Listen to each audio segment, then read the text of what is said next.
You like to believe there is a line inside you that could never be crossed, that whatever else you are not capable of real cruelty, that the people who do terrible things must be, somewhere underneath, different from you. In 1971, a psychologist named Philip Zimbardo built an experiment to test that belief, and what he found is still the most unsettling discovery in the history of psychology. He took a group of ordinary college students, screened for good mental health, no history of violence, nothing unusual about them at all, and randomly assigned half of them to be guards and half to be prisoners in a fake prison built in a university basement.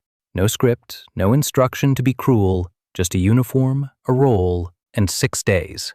It took less than 24 hours for the first guard to start humiliating a prisoner. By day 2, prisoners were being stripped, deprived of sleep, forced into degrading tasks for no reason except that a guard could make them.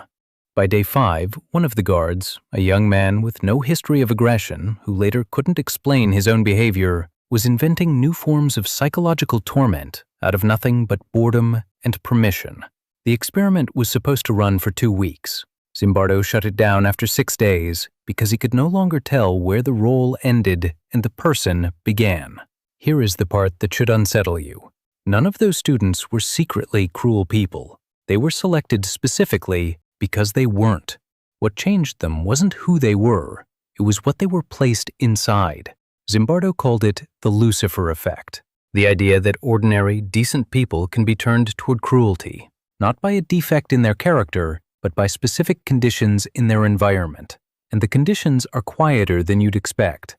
The first is deindividuation, the moment a person stops being seen and starts being a role, a uniform, a title, a guard, not a person named James.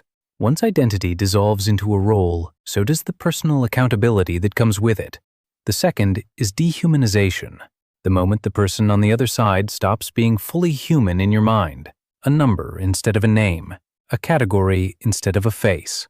Once someone is dehumanized, cruelty toward them stops registering as cruelty at all. The third is diffusion of responsibility.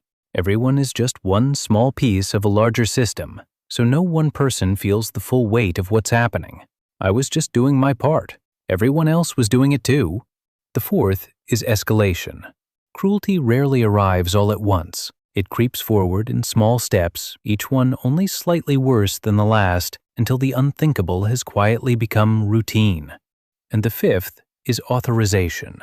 Someone with power, real or perceived, implicitly grants permission, and the internal voice that would normally say, "Stop," goes quiet, because someone above you seems to have already said, "It's fine."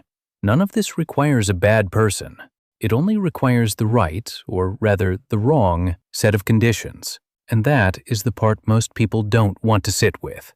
If you had been in that basement in 1971, wearing that uniform, inside that system, there is no guarantee you would have been different. This isn't meant to frighten you into thinking you're secretly capable of monstrous things. It's meant to do something more useful. It's staying aware of the role you're being placed inside and asking, even when it's uncomfortable, what is this system asking me to become? Because the students in that basement weren't monsters. They were just like you, and that is exactly why it matters. Subscribe to MindScene for more videos like this.